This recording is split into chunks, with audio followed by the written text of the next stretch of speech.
Паром на бурнай рацэ. Апавяданне Владимира Караткевіча. Дарогу на поўнач ад горада кантралявалі інсургенты. Ездзіць па ёй было небяспечна.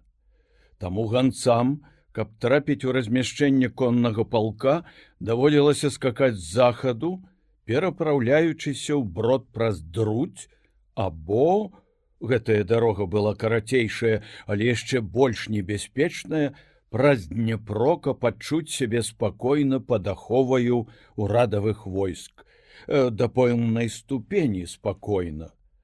На 50 вёрст вагінастага рэчышча быў толькі адзін паром на вярсту вышэй ад горада. Яго нельга было аддаць у рукі паўстанцам, якія маглі б такім чынам парушыць сувязь паміж часцямі карных войск і біць іх паасобку. Дзеля гэтага на левы, процілеглы гораду бераг Дняпра, генерал Фікельмонт выслаў роту выпрабаваных у баях салдат пад камандай капітана Поралеановіча. Капітану не вельмі верылі, як нашчадку сепаратысцкай фаміліі і ўраджэнцу Магілёва. Таму дапамогу яму і на адпачынак паставілі таксама капітана Юрія Горова, карэннага русака са старой маскоўскай фаміліі. Гораў быў ранены ў левую руку ў сутычцы з атрадам паўстанцам пад Ракавам і адасланы ў тыл на лячэнне і адпачынак. Тылу не было. У гэты трывожны жнівень 1863 года вайна была ўсюды.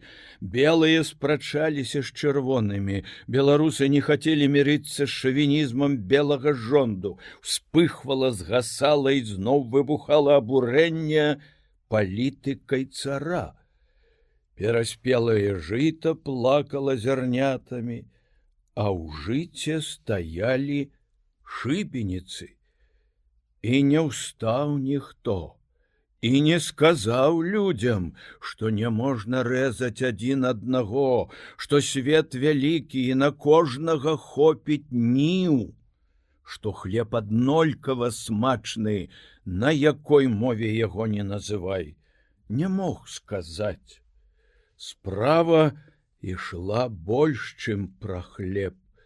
Справа ішла пра свабоду. Становішча было трывожнае. В канцы ліпеня генерал Фікельмонт даў загад знішчыць на Дняпры ўсе чаўны. Асобныя атрады выканалі загад. У чаўнах, віцінах і шугалеях да апошняй душагубкі папрасякалі днішчы. Было спалена бярвенне, з якога інсургенты маглі б звязаць плыты. Прыбярэжнае насельніцтва, якое жыло найбольш з рыбнай лоўлі, было асуджана на голад. Кардон, які абараняў паром, жыў нервова і напружана. А між тым баяцца не было прычыны. Цэнтр паўстання даўно перамясціўся на захад. Галоўны атрад паўстанцаў Прыдняпроўя быў разгромлены яшчэ да пачатку лета, і генералу Фікельмонту гэта не магло не быць вядома. Інсургенты атрадам 50 шабляў і 200 штыкоў і кос групаваліся ў звярынскіх лясах. Там іх выпадкова ўбачыў нейкі селянін і кінуўся ў горад папярэдзіць. Дарогою ён адабраў брычку ксяндза і ўсю дарогу гнаў коней. Перад самым горадам прыпружаны конь здох, мужик выпраг карэннікаў, зваліўся на яго і палкоўнік Фролоў ушчэнт разбіў інсургентаў, абкружыўшы іх. Кіраўнік атрада Всеслав Грынкевіч быў узяты ў палон і асуджаны на смерць. Цяпер ён сядзеў на гарадской гауптвахце і чакаў. Яго павінны былі вылечыць, выспаведаць перад збаўцам ад грахоў і толькі потым застрэліць як сабаку. Дзеці-дэмакраты пажалі жудасны пасеў прыгоннікаў бацькоў. Але асобныя дробныя атрады яшчэ блукалі па пушчах і пагуткі перабольшвалі іх сілу. Ніхто нічога не ведаў, як заўсёды на вайне, і кардон калаціла ліхаманка трывогі і жаху. Таму нікога не здзівіла, што 18 жніўня на кардон прыляцеў улан на ўспененым кані і нешта хутка перадаў пора Леановічу. Гораў пераправіў конніка на другі бераг. Загад Фікельмонта прадугледжваў абавязковую прысутнасць на плывучым пароме аднаго з афіцэраў пры 4 салдатах і са шкадобаю глядзеў, як жывёл амаль па-чалавечы стогнучы выносіла улана на стромы чырвоны адхон. Это было надвячоркам.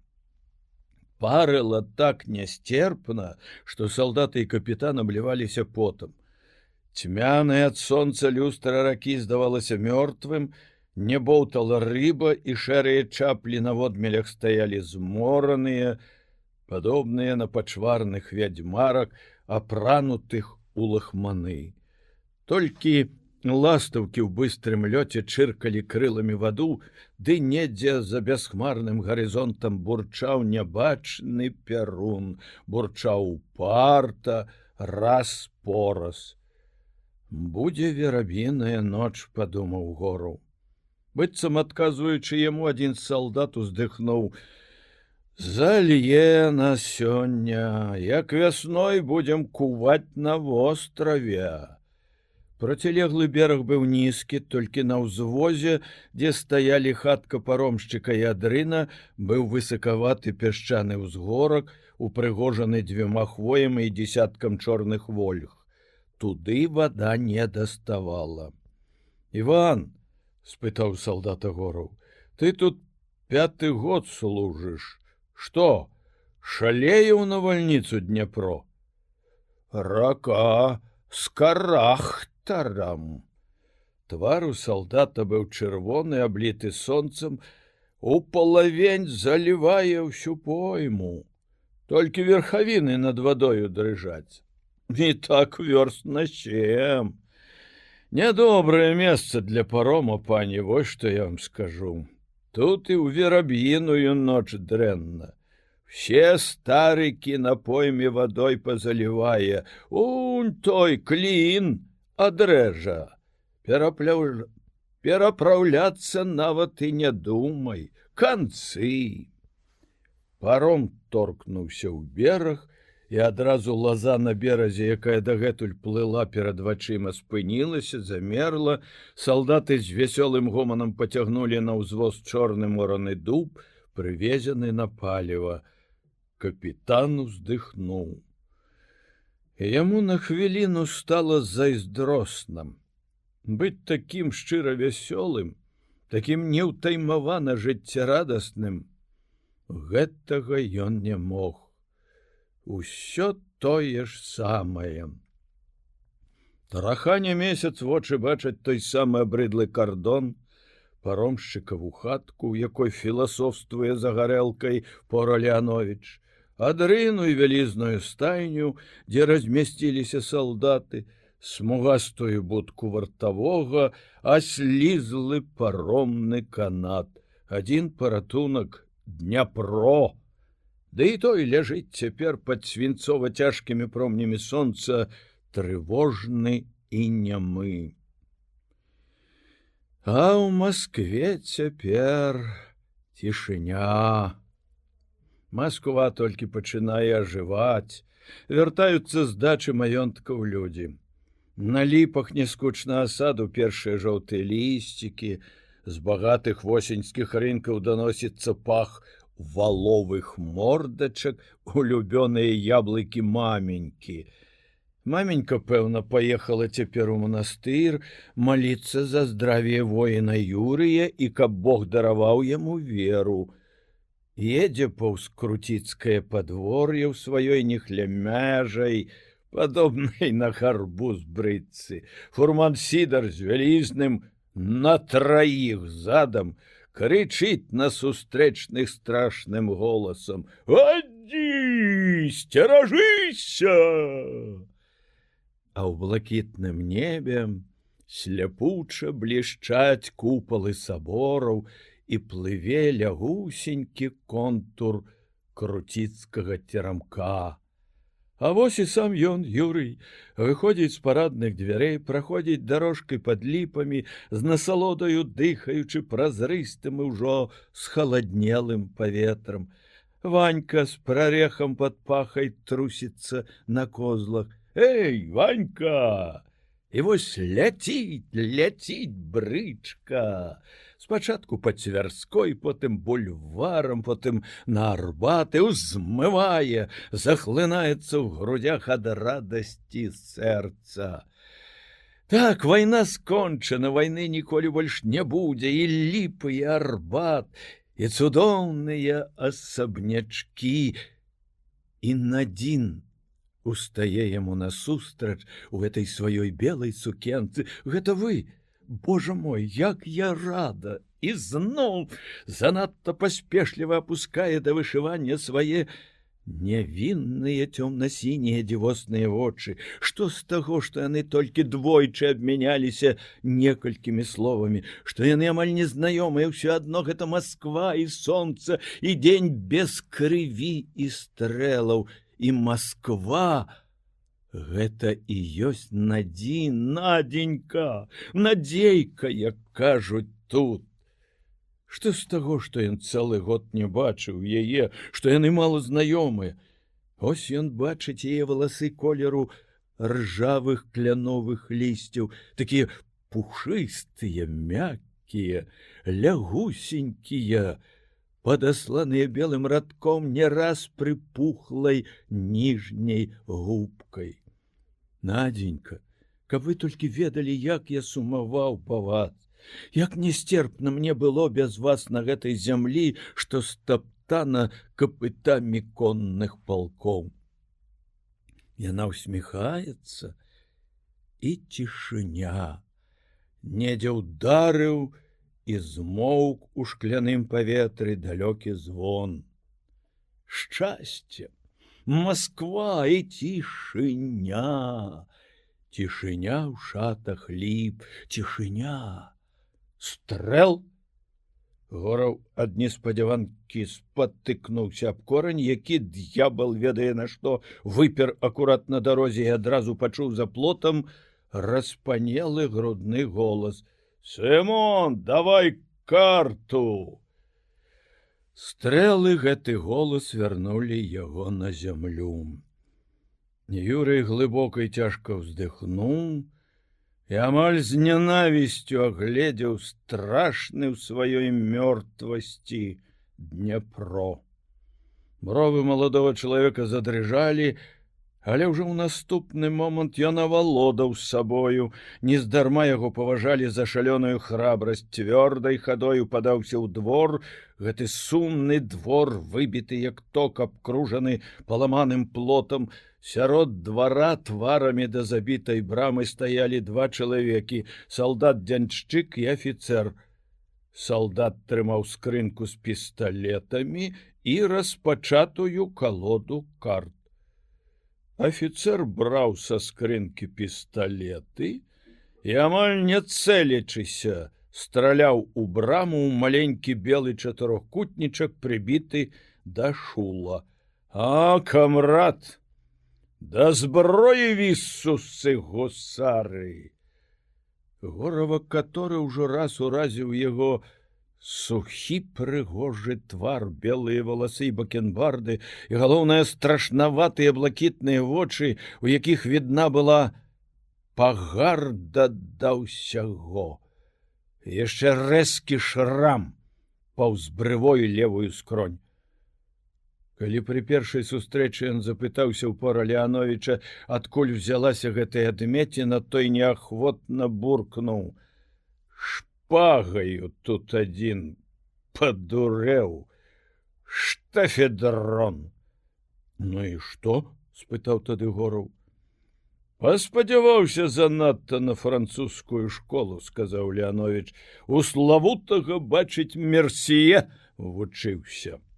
Гораў ведаў, што чалавек, з якім звёў яго лёс, мае славу першага ў палку і не толькі ў палку брыцёра, што ён страляе толькі дуэльнымі пісталетамі, але за такім заняткам, як сёння, застаў Леановіча упершыню. Руку набіваў, сказаў пора Леанович, адвучвацца нельга. Сымон, быццам хочучы пахваліцца поспехамі пана, аддзёр ад шула карту і здалёк паказаў яе Юрію. Ад глупства, сказаў Леанович. Нічого не разумею, сказаў Гораў. Звычайны туз жалудовы. А вы паглядзіце лепей, сказаў капітан. Гораў падышоў, схіліўся над картай і мімаволі пацягнуў ротам паветра. Туз быў віновы. 3 кулі, пасаджаныя амаль адна в адну, зрабілі з віны жолуд. Капітан, сказаў Гораў, это лепшае, што я калі-небудзь бачыў. Лухта, сказаў капітан, хаем лепей вып'ем. Это была звычайная вясковая хата, толькі што з бакоўкаю, ды яшчэ палілася па-беламу, так што хоць у гэтым афіцэрам пашанцавала. Вялізны, даўно не габляваны стол, шырокія лавы, цемнаваты спас на покуце, на вокнах вазоны, Алёнчыны слёзы. Сухія слёзы, бо зямля ўся ў тытунёвым попеля, ажно шэрая. Адзінай аздобай пацямнелых сцен былі 2 лупкі. На адным святы Елісей з тварам ідыёта пасылаў на отракаў мядзведзіцу. Фарба ад німба у Елісея расплывалася па галаве. На другім лупку 3 татарыны дзялілі палон, дзяўчыну-паланянку. Пакуль Сымон ставіў на стол гарэлку, гуркі са смятанаю, міску з варанымі кіяшамі і патэльню, на якой клекаталі ў масле смажаныя гусцёркі, пора Леанович сядзеў на лаве ля акна, глядаў пісталеты і размаўляў сам з сабою. Зброю міл свет, Юрий Александрович, трэба даглядаць толькі самому. Это адзіная машина, годная двараніна. Масло для зброі. Арыстакрат сярод машынных маслаў. Толькі самому. Мой сябра аднойчы загінуў таму, што крэмень у дуэльным пісталеце быў тлусты. Нават не брудны, проста тлусты ад пальцаў. Гораў глядзеў, як пальцы пора Леановича з незвычайнай пяшчотай мацалі сталь і здзіўляўся, чаму не шматслоўны. Заўсёды іранічны калега сягоння такі гаваркі, быццам баіцца пакінуць язык хоць на хвілінку без работы. А Леанович ужо скончыў з пісталетамі, палажыў іх футляр і сеў да стола. Сёння я нап'юся, сказаў вельмі сур'ёзна ён. Гораў сеў за стол з другога боку. Ён толькі прыгубіў першую чарку, піць не хацелася. За акном пякло, аж нельга было трываць. Грозны Дняпро ледзь варочаў у разамлелых берагах цяжкія, як расплаўленыя волава плыні. Пярун бурчаў ужо зусім блізка, гневна, амаль без перапынку. Гэтае чаканне жахлівага, разлітае ў млявай прыродзе, прыгнятала нервы. Кроў здавалася густой і цяжкай, як ртуць. Яна цякла павольна, нараджаючы паныла злосныя, амаль ліхаманкавыя думкі.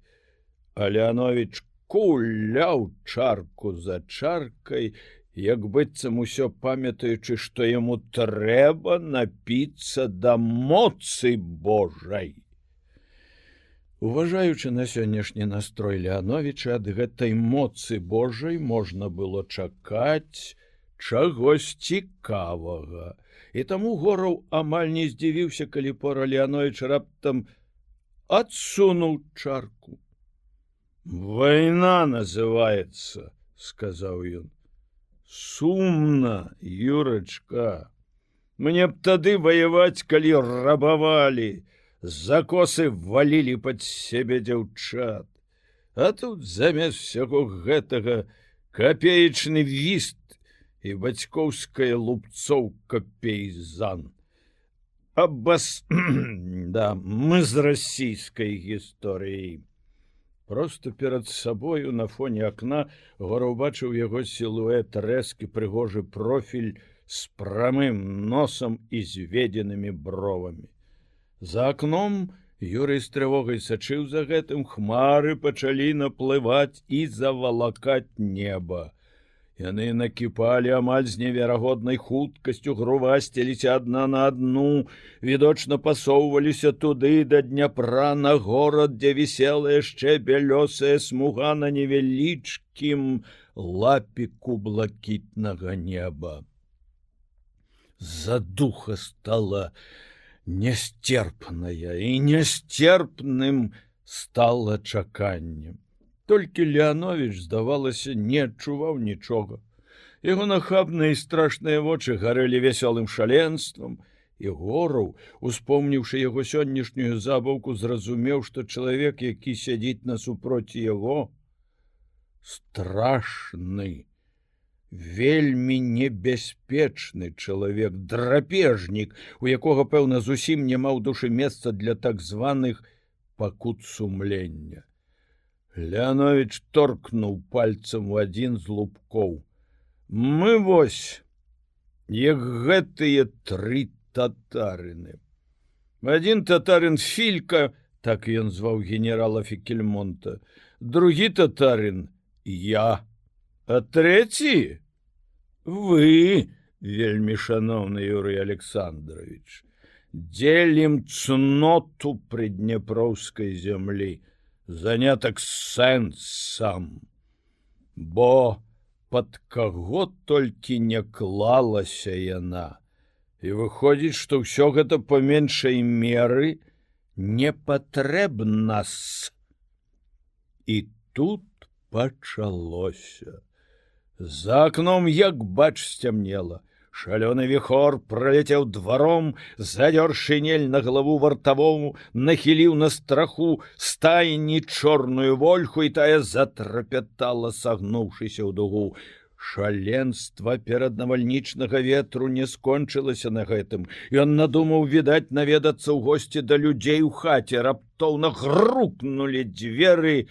Страшэнная пройма поцягнула да печы, дмухнула ў чалеснікі, задерла на дарозе абрус, ледь не сарвала яго са стола разам з наедкам і вылецела ў комін, сказаўшы выразным фальцэтам: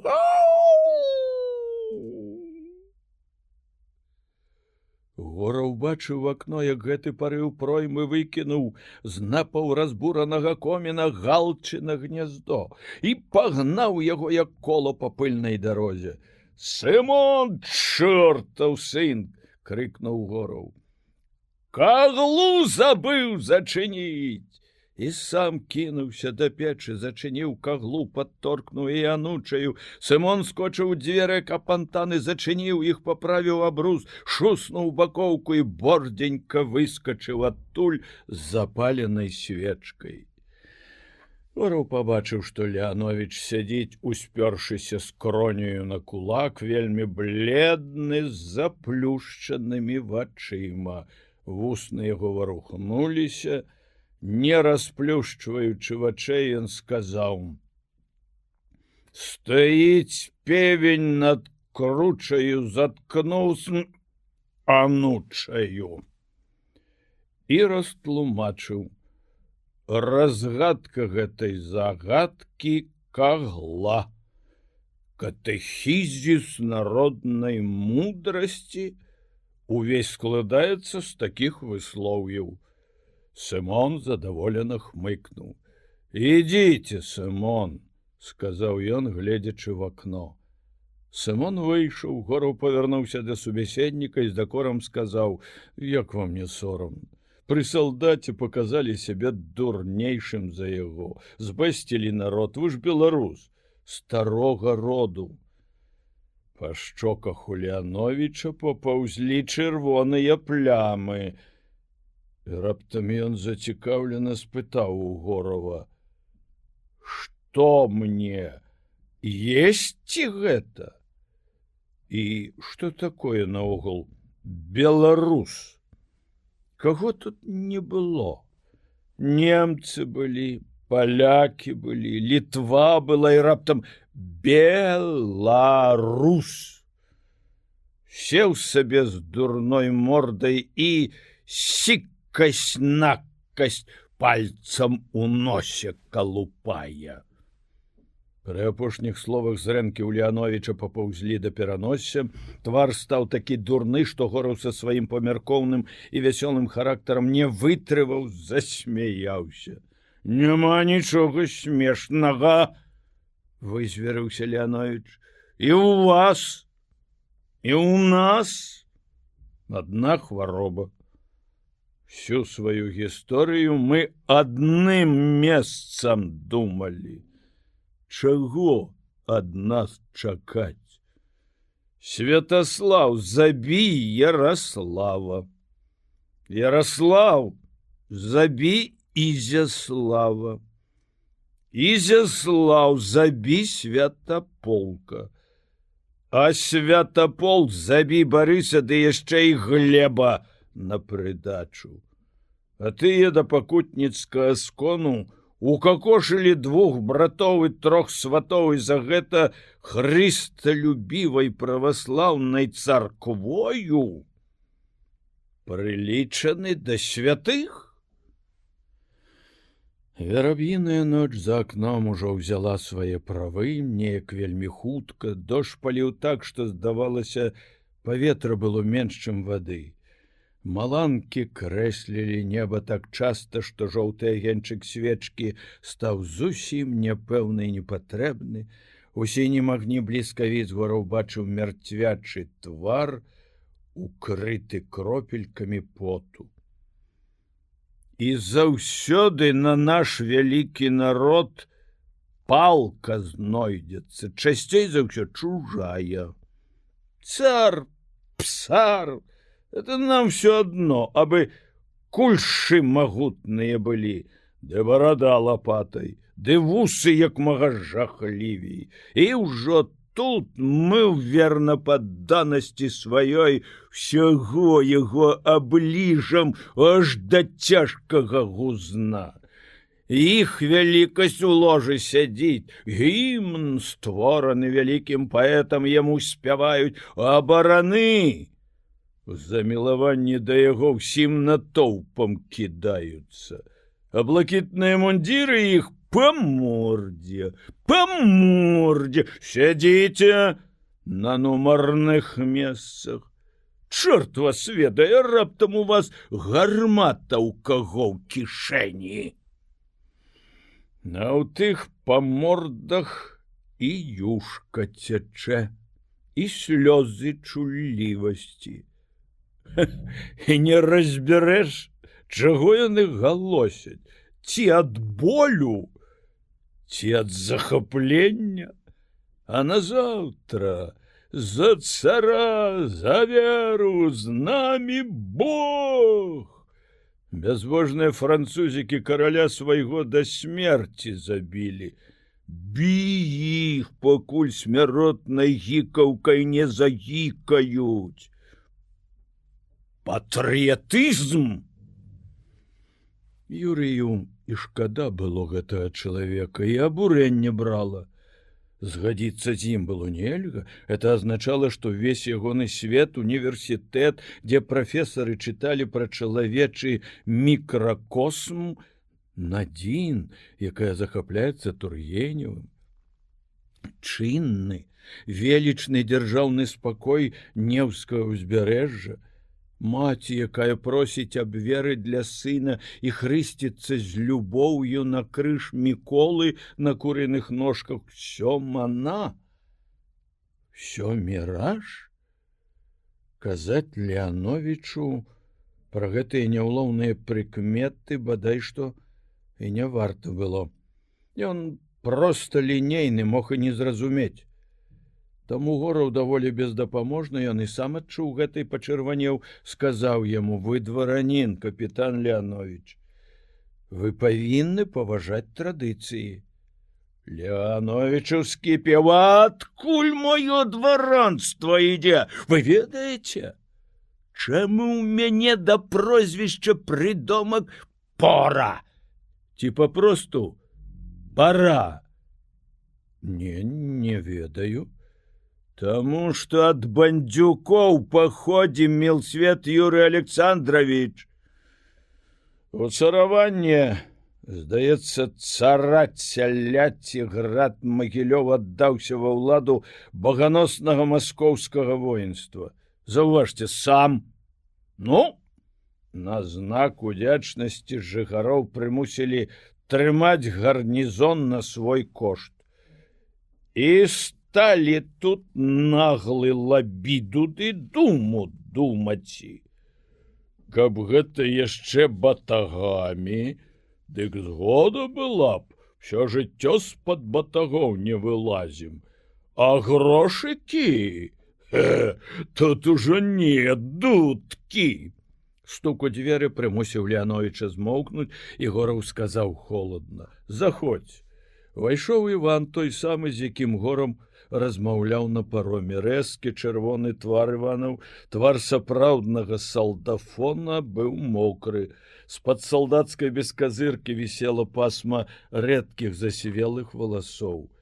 І нягледзячы на тое, што ён быў мокры хоць выціскай, што шыняля капала на падлогу вада, кожны пазнаў быў ім старога бывалага салдата, бо выраз ягонага твару быў выразам афіцыйнай адданасці і пачцівасці, праз які відочна праглядала лёгкая пагарда і свая незамаскіраваная думка аб усім. «Чаго табе?» – спытаў Леанович. «Ваше высокороддзе, вода прыбывае. Рака пайшла старыком». Гораў мог бы пабажыцца, што на твары ў Леановича мільганула радасць. «Брашы больш!» З недапушчальнай фамільярнасцю сказаў капітан. «Што ж, за гадзіну залевы магло так раку наліць?» «Мабыць, у вярхоўях не адну гадзіну ліло, ваше высокороддзе. Вадамерная рэйка напалову пад вадою. Ну і што з таго?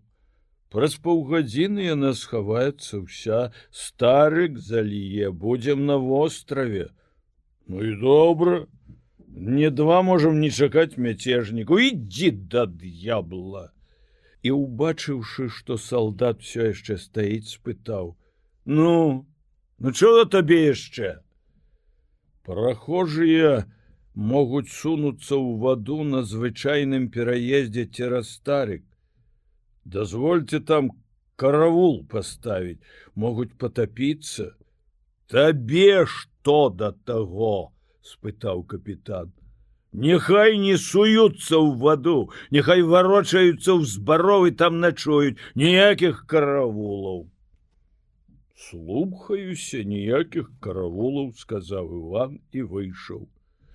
Леанович яшчэ хвіліну маўчаў, гледзячы за акно, дзе ў сінім святле маланак буйна скакалі па зямлі густыя вадзяныя бізуны, потым казаў далей: «І надумалі рэзаць кроўных братоў. Калі ваш продак сярод іх быў, дык я яму не пазайздрошчу, бо некалькі тысяч іх было, і ніхто не ўцёк. Пачалося з таго, што нехта са стральцоў на кірмашы пірог у бабы ухапіў. І тут мой продак, як хрысціянін, не вытрымаў, выбег з ратушы з крыкам «Пара!». Увесь мікалаеўскі спуск касцямі закідалі. Адсюль пайшла новая назва – касцярня. Колькі стральчыхі па іх пагаласілі, колькі дзеці, нічого не зробіш. Любоў да брата. А з-за чаго? За пірага ўсё, родненькі, за пірага. З пірага і дваранства наша пачалося. Кароль польскі, бац, прывілею даць Леановичам прыдомак пара. Не, пара, а як на іхняй мове это дрэнна гучыць, то перарабіць на пора. Весяліся, Марцэля. А потым у горад польскае войска, ды кожнага 20-го жыхара на слуп. Няма чаго зламысныя змовы з Масквою заводзіць. Эх, павесяліліся. У вас ёсць народ, сказаў Гораў. Ёсць павага да чалавека, любоў да яго, хіба гэтага мала? Не ведаю, многа дрэннага робяць улады, але ж людзі не вінаватыя. Мы вельмі любім народ, сказаў Леанович, усміхаючыся краёчкам прыгожых губ. Каб зручней залазіць яму ў кішэнь. Не, вы, Юрий Александрович, з вашай слінявай вераю ў чалавека ідзіце, ведаеце куды. Это быдла. По галаве трэба біць, і вашай, і нашай, і польскай, і всякае. Іншага яны не варты. Шкадаваць? Каго? За што? За тое, што яны мэкаюць і бобам сыплюць, за тое, што ў іх спіна прыстасавана для сядла, за тое, што іхнія зады самі пэндаляў просяць. Не, Юрий Александрович, будем шчырыя. Ёсць мой мозг, і моя рука, што кожнага здолее ўзяць за глотку. Я іду, хіліся! І нікога не шкадуй для сваёй мэты. Пакуль у сілачку не ўваб'ешся, маўчы, слухайся і паступова прывучай усіх баяцца сябе, а там не шкадуй ні жанчын, ні дзяцей, ідзі па трупах, і добра табе будзе. З людьми всякие сродки добрые, здрада, отрута, донос, а пасля нож, бізун, турма. І не трэба саромецца. Я не саромлюся. На прыгожыя словы пляваць.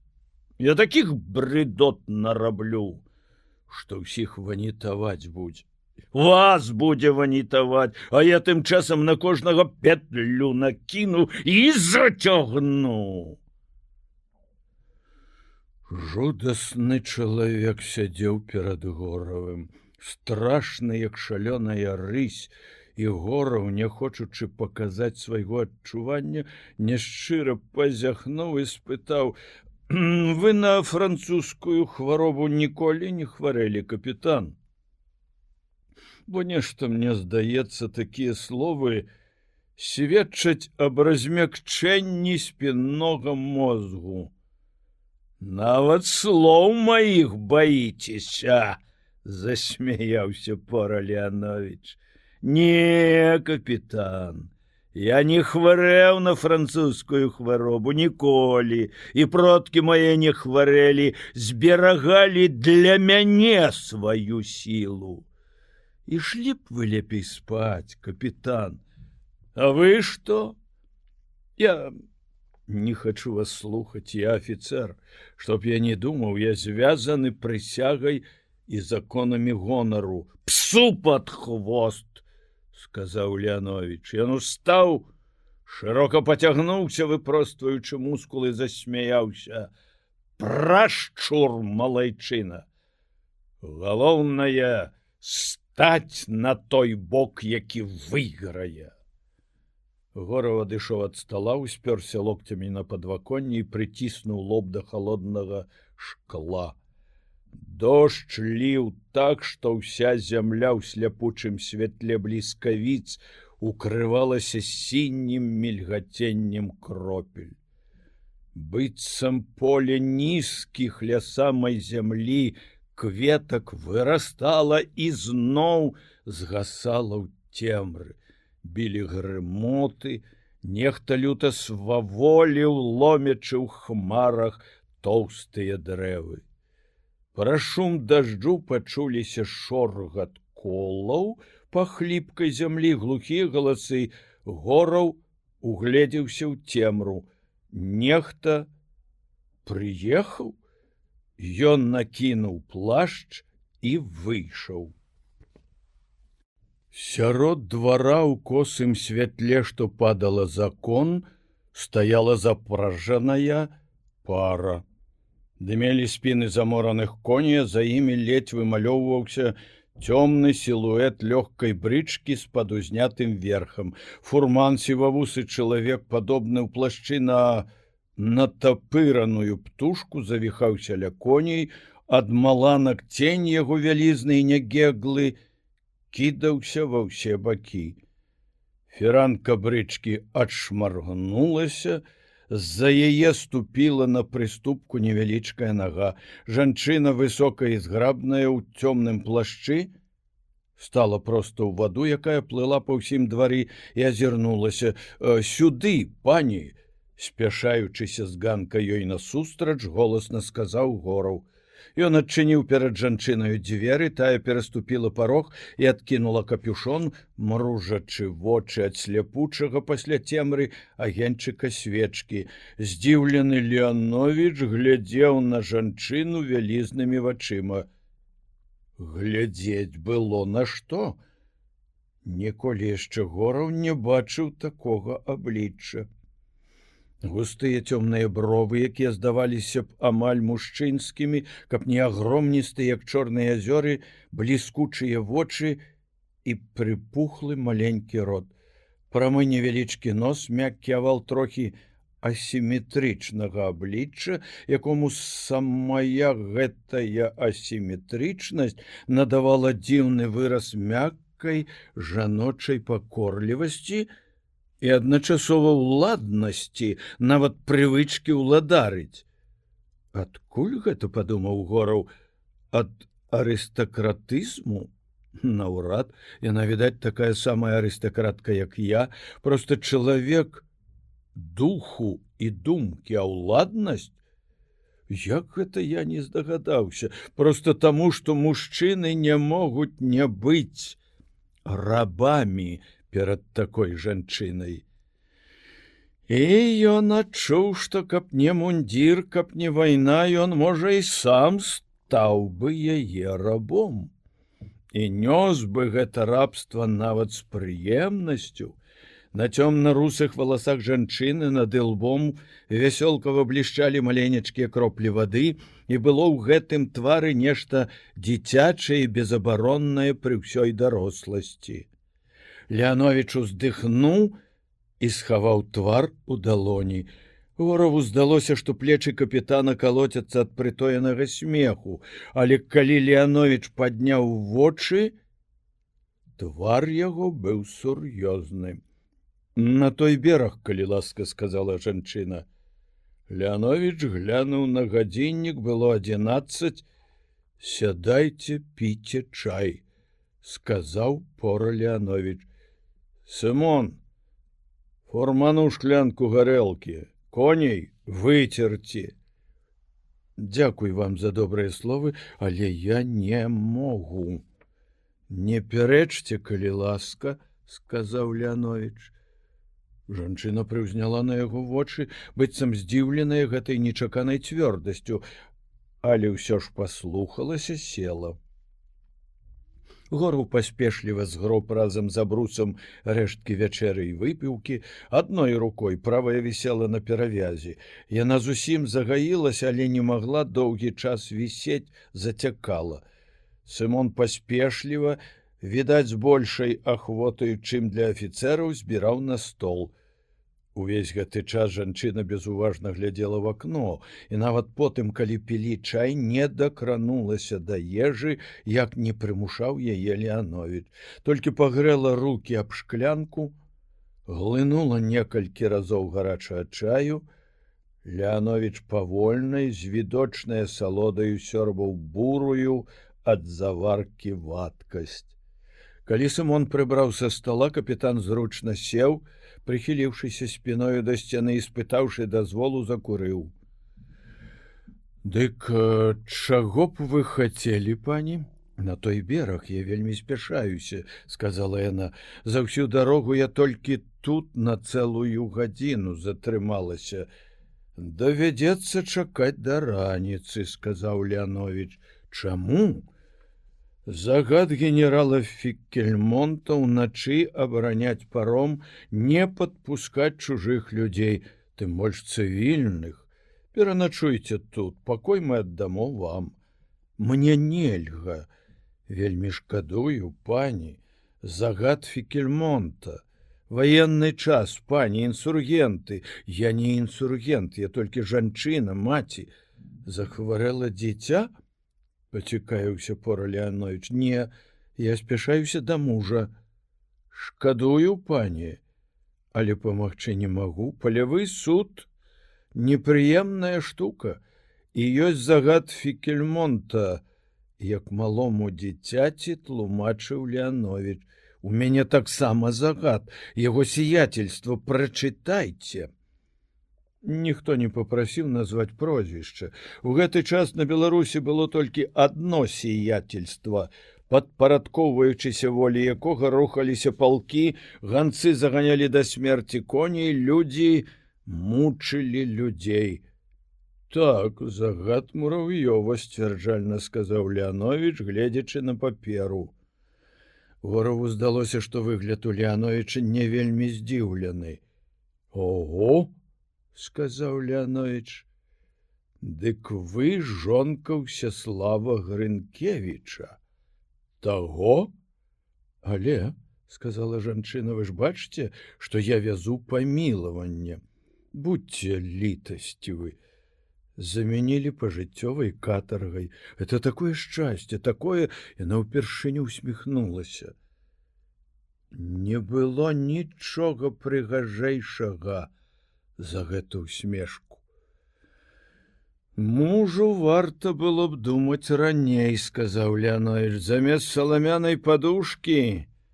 Ён абдымаў бы цяпер адну з самых прыгожых жанчын, якіх мне даводзілася бачыць. Жанчына вспыхнула, але стрымалася.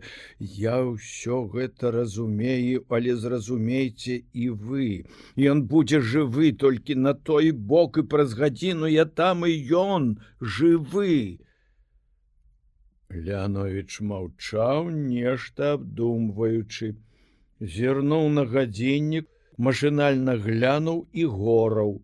12 гадзін, быццам адказ праз грымоты навальніцы данесліся глухія ўдары саборнай званіцы горада. І яшчэ адна прычына, сказаў нарэшце Леанович. Вераб'іная ноч. Рака ўсхадзілася. Можна ўтапіць паром і вас, і людзей. Зразумейце, яго кожную хвіліну могуць забіць. Гораў бачыў, яшчэ 10 хвілін такого катавання, і жанчына можа заплакаць. Другія на яе месцы плакалі б ужо. Пора Леанович той самай дагодлівасцю на сухім прыгожым твары накінуў на плечы жанчыне плашч. Выйдзем, пані. Гораў, хадзем з намі. Дождж пачынаў сціхаць, затое ўзняўся і гразіўся яшчэ больш памацнець вецер. Калі яны, ледзьве перамагаючы яго імпэтныя парывы, выйшлі на адхон, то ўбачылі даволі жудаснае відовішча. Рака шалела. Нізавыя парывы вятрыску раскалыхалі вялікія ў рост чалавека хвалі, яны каціліся супраць плыні, шоргаючы белымі грабянцамі. Хвалі ішлі адна за адной, і процілеглы бераг губляўся ў чарнільнай навальнічнай цемры. Але адтуль са змроку далятаў схваляваны нізкі гук вады. Рака таўклася ў берагі, хочучы вырвацца з іх.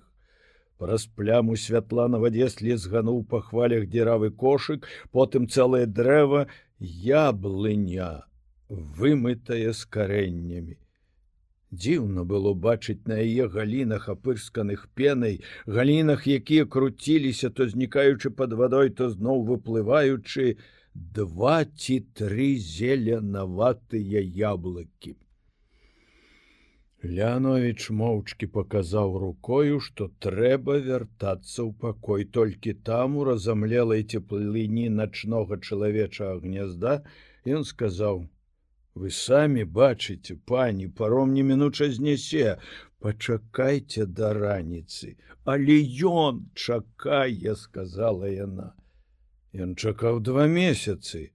Некалькі лішніх гадзін нічога не паправіць», — сказаў капітан. «Не можаш ён не разумець яе становішча», — думаў Гораў, што рабіць? Здзек або халодная подласць? Жанчына, здавалася, не заўважала інтанацыі Леановича. Для асуджанага кожная гадзіна чакання — гэта лішнія маральныя пакуты, сказала яна. Вы ведаеце гэта. Вы можете загінуць пры пераправе. Я не баюся гэтага. Я за вас таксама не баюся, сказаў Леанович. Але я адказваю за жыццё салдат. У іх таксама жонкі. Я магу паехаць з ёю. Нечакана для самога сябе, сказаў Гораў. Вы адзін не здолееце, сказаў пора Леанович. Не звяртайце ўвагі, пані. Гэты парыў сведчыць аб добрым сэрцы, але ў капітана Горава раненая рука у бітве з інсургентамі. Дарэчы, у гэтай бітве ён паказаў сябе героем. Это быў несумленны удар, але Гораў змоўчаў. Ён не хацеў сказаць, што ранены пад Ракавым, а не тут. Ён наогул не хацеў апраўдвацца. Так сказаў ён, але можна спытаць у салдат, хто захоча. Солдатская самадзейнасць? Ну не, а адказваць мне? Мне здаюцца падазронымі вашы паводзіны, сказаў Юрый. Капітан Гораў, сказаў Леанович, я забараняю вам, вы пакуль што падначалены. Гораў змоўк. Ён зразумеў, што капітана не зрушыць, што ён мацнейшы за каменны мур і такі ж раўнадушны. Я паплыву, сказала жанчына. Я добра плаваю. Зірнуўшы на яе рашучы твар, Гораў зразумеў, што гэта не пустая пагроза. Я не дазволю вам гэтага, сказаў Леанович. Вы забылі, што я мужчына? І волей лёсу адказваю за жыццё дамы, за ваше жыццё. Вы мужчына? Сказала яна. Сапраўдны мужчына сам паплыў бы са мною, калі не хоча рызыкаваць салдатамі і гэтым паромам. Вы проста баязлівец. Я 10 разоў стаяў на бар'еры пад кулямі, сказаў Леанович. Я тройчы ранены на вайне. Яна кінулася да яго, потым бессільна опусцілася на лаўку. Майце літасць, пан капітан. Слухаць маўчанне, якое настало пасля гэтых слоў, было нясцерпна. Гораў выйшаў на ганак і доўгі час стаяў, затуліўшыся ад халоднага ветру за рогам хаты. Потым, ледзь вырываючы ногі з раскіслага ўжо глею, пайшоў да брамы пад рэдкім, як слёзы, дажджом. Далёкія чырвоныя бліскавіцы ўсё яшчэ ўспыхвалі на вяршынях чорных вольхаў, ветер не сціхаў, рака ўтрапёна пялёскалася пад адхонам. Гораў абышоў пасты, ўсюды яго сустракалі воклічамі, кардон не спаў. У гадзіну ночы, агледзеўшы ўсё, што трэба і не трэба, Гора ўсё яшчэ хадзіў пад дажджом, падыходзячы нарэшце да ганка паўз асветленыя вокны хаты, ён убачыў у акне твар Леановіча. Жахлівы, відавочна, пастарэлы твар. Леановіч глядзеў у цемру. У акне бакоўкі Гораў убачыў постаць жанчыны. Тая кідалася ў бакі, як зняволеная, стала, ударыла кулачком па печцы. Гораў апусціў галаву, яму не хацелася больш ісці ў хату. Зноў рака, зноў відовішча звар'яваных хваль, зноў двор, чортаў дождж, плашч пачынае прамакаць, зноў месца за рогам і агеньчык запалкі ў руцэ. Палова на другую. Якраз у гэты час Грынкевічава выйшла на ганак. За ветрам Гораў невыразна пачуў: «Божа, Божа, Божа!» За яе спіною з'явіўся ў цемры аранжавы прастакутнік дзвярэй, і ў ім цёмная постаць. «Зайдзіце ў пакой», — сказаў Леановіч, — «я адказваю за вас». Яна нехаця паслухалася, і Гораў, адчуваючы, што зараз можа адбыцца нешта жахлівае, пайшоў за імі ў пакой, зноў убачыў змучаны без крывінкі твар. «Майце літасць!»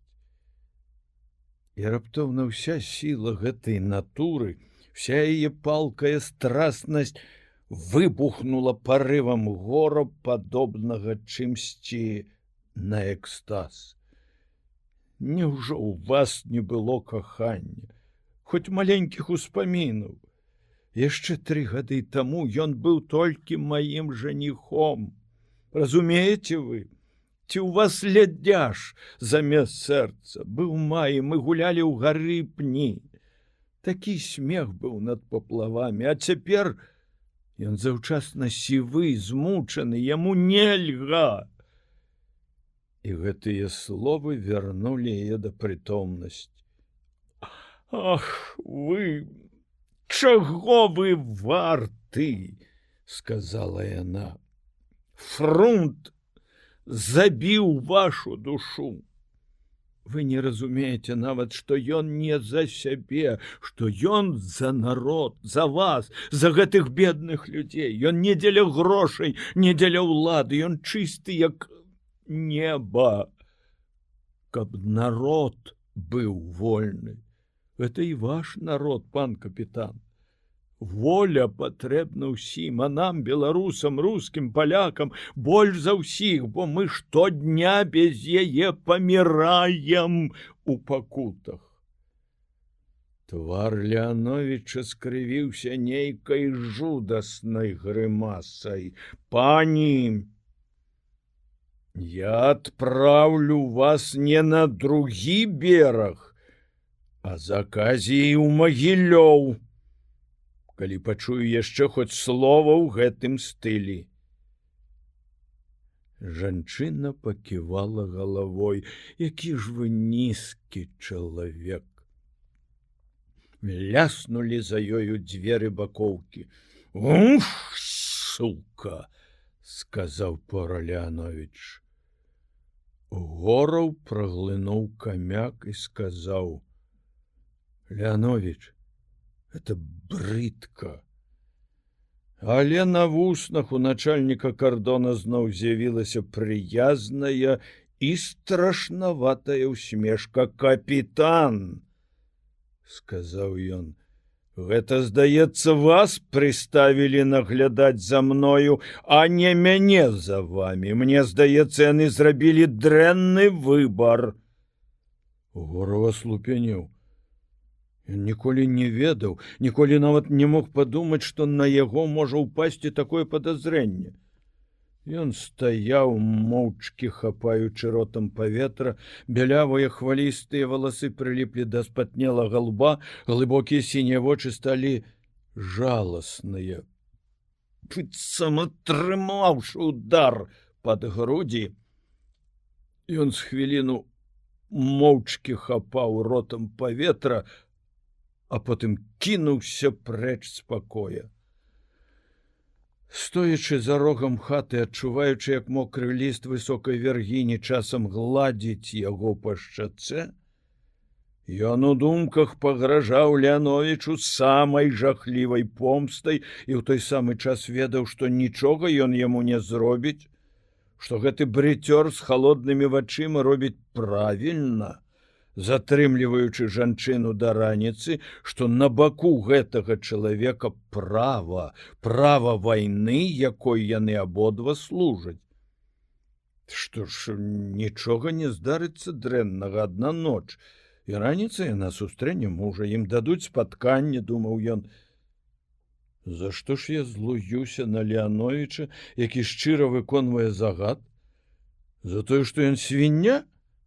Чаму?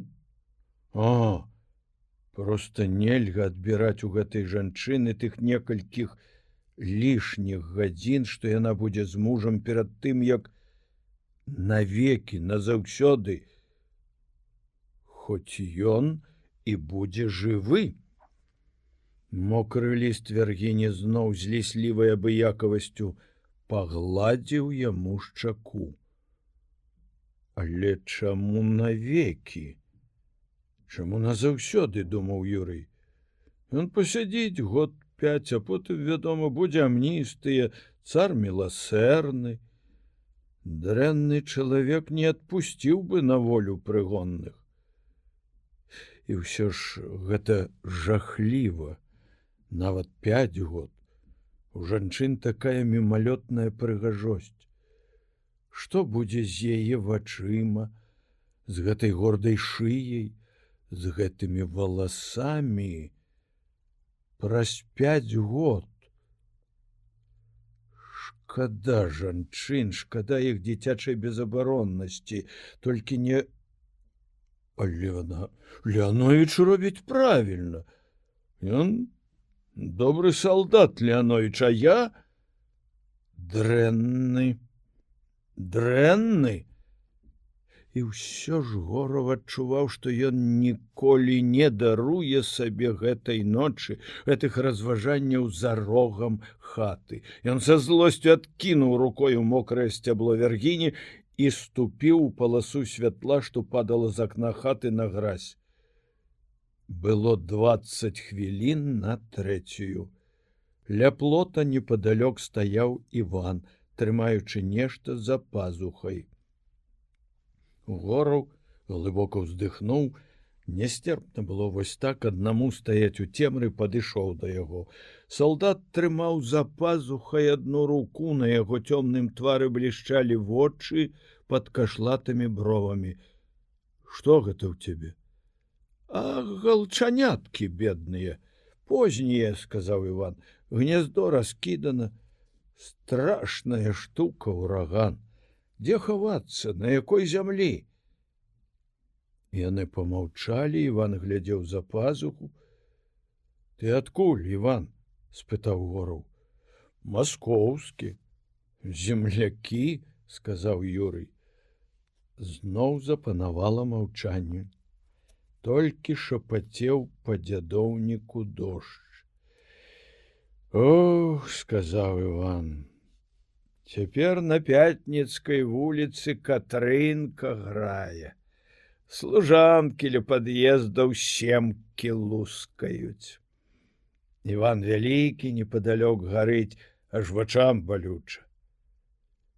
Абодва не думалі, што ў Маскве таксама ноч. Вачам афіцэра і салдата яна здавалася сонечнай, зіхатлівай і асветленай цеплынёю вечнага жнівеньскага дня. Людзі з царквы ідуць, казаў Іван. Вуглёў гарачых здалёк даносіцца. На развале кнігамі гандлююць, сказаў Гораў. Ага, сказаў Іван. І Гораў таксама адчуў гэта. Ён стаяў пакутліва, адчуваючы, што яму штосьці трэба ад гэтага салдата, што яму трэба штосьці вырашыць. Галчаняткі вы, дурныя. Бач, вачыма лыпаюць. І раптам Гораў амаль нечакана для сябе сказаў: Іван, як пераправіцца цераз раку? Іван з-пад лба глянуў на афіцэра, павагаўся, а потым адказаў: ну, можна. Тон яго быў не зусім упэўнены. Ты не думай, заспяшаўся Гораў, я сам з табою паеду. Вядома, загад, барин, іначай нельга, сказаў Іван. Можна піўначальніка кардона спытаць, але ён, відаць, заснуў і дадаў: мы човен схавалі. Човен? Як асмеліліся, а загад? А адкуль у нас рыба ў юшцы? Спытаў салдат. Што ж нам на кашы сядзець? Калі самі сабе не паможам? Добра, добра, сказаў Гораў. Што ж, Іван, са мной паедзеш? Цяжка ўтраіх, уздыхнуў Іван. Але паспрабаваць трэба. Едзем. Ну, што ж? Іван памаўчаў, потым падаў голас камусьці ў цемру: Сідар, а Сідар, галчанятак вазьмі. Гораў ужо цёпаў прэч ад яго па глыбокай гразі, спыніўся пад акном бакоўкі, паскроб у шкло пальцам і амаль адразу ўбачыў за каламутнымі шкельцамі яе твар з пашыранымі вачыма. Гораў прыклаў палец да губ, і яна здагадалася, бязгучна расчыніла акенца. Збірайцеся, сказаў ён, і дмухніце на свечку, хай думаюць, што вы спіце. Бакоўку адразу агарнула цемра, белы твар наблізіўся да вачэй Горава. Памажыце мне. Дзве цёплыя рукі абвілі шыю Горава, падтрымліваючы жанчыну за стан. Ён павольна пацягнуў яе на сябе. Акенца было вельмі вузкае. Перагнуўшыся назад, ён адчуў, як на яго ключыцы ляглі цвёрдыя жаночыя грудзі. У наступную хвіліну яна стаяла поруч з ім. Дайце мне руку, сказаў ён, хадзем. Маленькія цёплыя пальцы ўсунуліся ў яго далонь. Гораў, спяшаючыся, павёў жанчыну да берага, спачатку амаль на дыбачках, потым бягом. Іван, дзе ты? Паклікаў ён, нахіліўшыся з адхону. Тут, прагучаў голас. Салдат стаяў на невялічкай утаптанай сцежцы. Хутчэй, сказаў ён, і яны ўсе пабеглі берагам да высокіх зараснікаў лазы. Гораў трапіў нагою па калена ў ваду, балюча накалоў руку на сухую і вострую, як кость, лазіну ў гушчары. Іван узяў жанчыну з рук Горавай, занадта гучна боўтаючы нагамі па вадзе, панёс яе некуды ў нетры прыдоннай лазы. Ёсць, сказаў ён, вярнуўшыся, дайце руку. І пацягнуў Горава. Ударыўся каленямі аб борт чоўна, Гораў пераваліўся ў хісткую пасудзіну. Чакайце, буркнуў Іван, толькі сцябла схаваю. Якое сцябла? Ну, тутэйшае слова латок, на які нерад укладваюць. Хлопцы, калі згубім, не пахваляць. Ён яшчэ з хвіліну вазіўся ў лазе, як вялізны бабёр, потым сунуў у руку Горава вясло, а другое — это вам не катанне б на яўзе. Тут адным трэба ўпраўляцца. Вяслуйце ў самага борта, а потым злёгку падайце канец у бок і ў гору. Дайце я, сказала жанчына, ён не ўмее. Сілы пашкадуй, дзіцятка, сказаў Іван. Да конскіх могілак 2 вярсты ў цемры. Конскімі могілкамі называлася месца, ля якога стаяла гауптвахта. Іван моцным штуршком выкінуў човен з лазы і адразу, спачатку слаба, потым мацней, пасудзіну пачало гайдаць, а потым кідаць на хвалях. Чорт, сказаў салдат, на ўскос бяры, не стаў бокам да хвалі. нічога не бачу. Бледная бязгучная маланка якраз у гэту хвіліну заліла няпэўным дрыготкім святлом абшар Дняпра, пасівелага ад ярасці імклівыя грабянцы хваль, далёкі чорны бераг, вёслы Горава Івана апусціліся ў ваду, ружовую ад святла бліскавіцы, і адразу вада стала чарнільнай, а на людзей цяжка наваліўся змрок. Потым, быццам хочучы памагчы, неба раз-пораз пачало раздзірацца ўспышкамі святла. Гора ўбачыў твар жанчыны, якая з прагай, з чаканнем, зусім без усведамлення небяспекі, толькі з імкненнем наперад даволі глядзела на другі бераг, які амаль не набліжаўся. Шкарлупінку кідала ў правалы паміж хваль, вецер адкідваў цёмны шаль на жанчыне, як вялізныя імпэтныя крылы. Гораву здавалася, што гэта цягнецца вечнасць, што цемрай страшным ударам у борт душагубкі ніколі не будзе канца. Човен, пэўна, моцна адносіла. І ўсё ж надышоў момант, калі хвалі сцішыліся, шкарлупінка плаўна загайдалася ў зацішку за высокай касой процілеглага берага. «Ну, барын!» — уздыхнуў Іван. «Думаў, патонем». «Мы не маглі патануць», — сказала яна. «Як жа нам патануць, калі мы неслі жыццё?» Слізнучы на чорнай гліне абрыву, яны ўзвялі жанчыну на роўнае месца. «Ідзіце», — сказаў Іван, — «туды. Мы не можам праводзіць вас». Жанчына стаяла моўчкі, потым нечакана схілілася і прынікла губамі да Іванавай рукі. «Што вы!» — мармытаў той, выдзіраючы шорсткую, як капыт, руку з яе пальцаў. «Дзякуй вам, дзякуй», — казала яна, — «дзякуй за добрыя рукі, за сэрца». «От!» — Іван матнуў рукою і занадта паспешліва стаў спускацца з абрыву. «Ідзіце», — сказаў Гораў жанчыне, — «хутка пачне днець». І раптам адчуў цемры, як жанчына прыціснулася шчакой да яго грудзей, дакранулася губамі да яго шчакі. «Дарагі, родны мой друг, ідзіце, ідзіце», — сказаў Гораў, адчуваючы, што слёзы просяцца на яго вочы.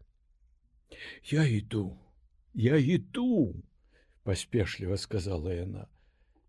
І цень жанчыны паглынуў змрок. Гораў спусціўся ўніз і знайшоў пад адхонам Івана. Нацягнуўшы са стажка сухога сена, той наклаў на яго сухіх леташніх галін лазы, прыплаўленых у повень Дняпроў, і паспеў раскласці ў лагчынцы невялічкае, але зыркае вогнішча. «Сушыцеся», — сказаў ён, — «потым самі будете веславаць. Я пераплыву, не трэба, каб нас бачылі разам, ваша вскароддзе».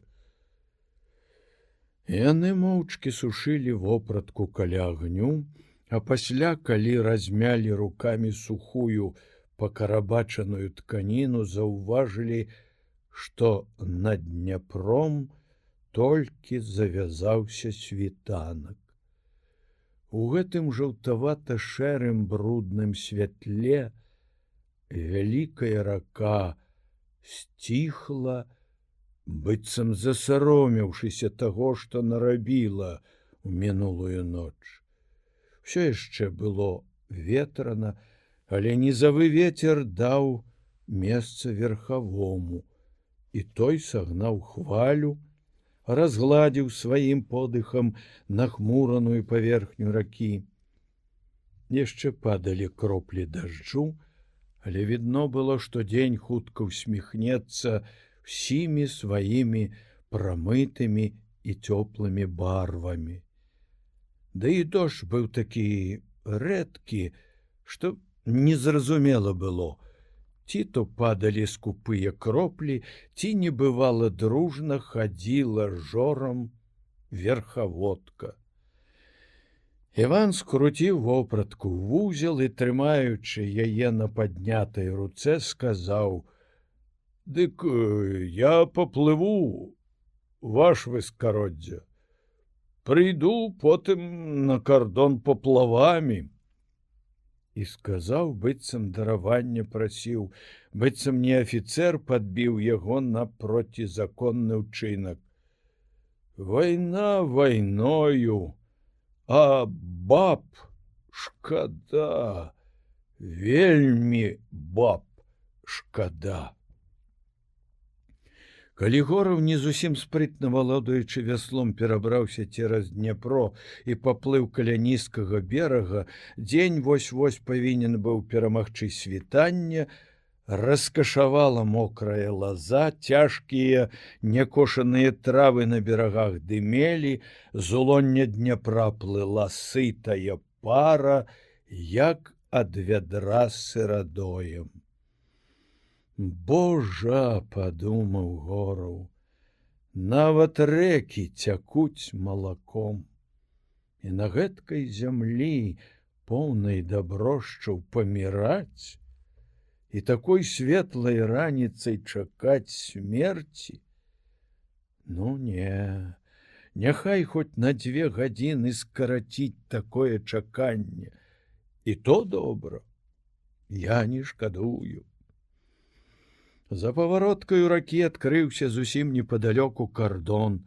На паромным прычале стаяў, успёршыся на балясы, млявы пора Леановіч з цыгаркаю ў зубах.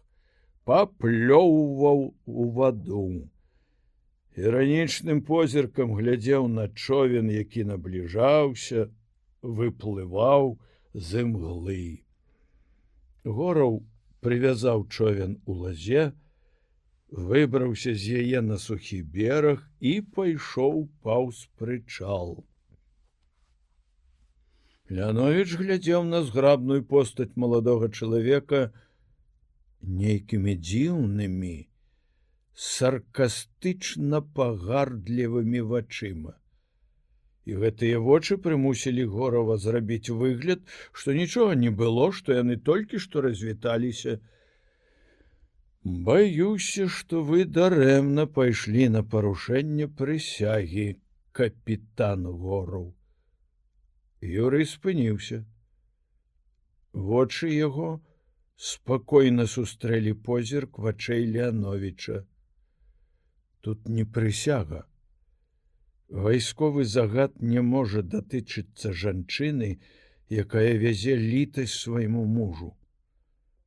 І той не афіцэр, хто не паможа жанчыне ў такіх абставінах. Вы яшчэ хлопчык, капітан.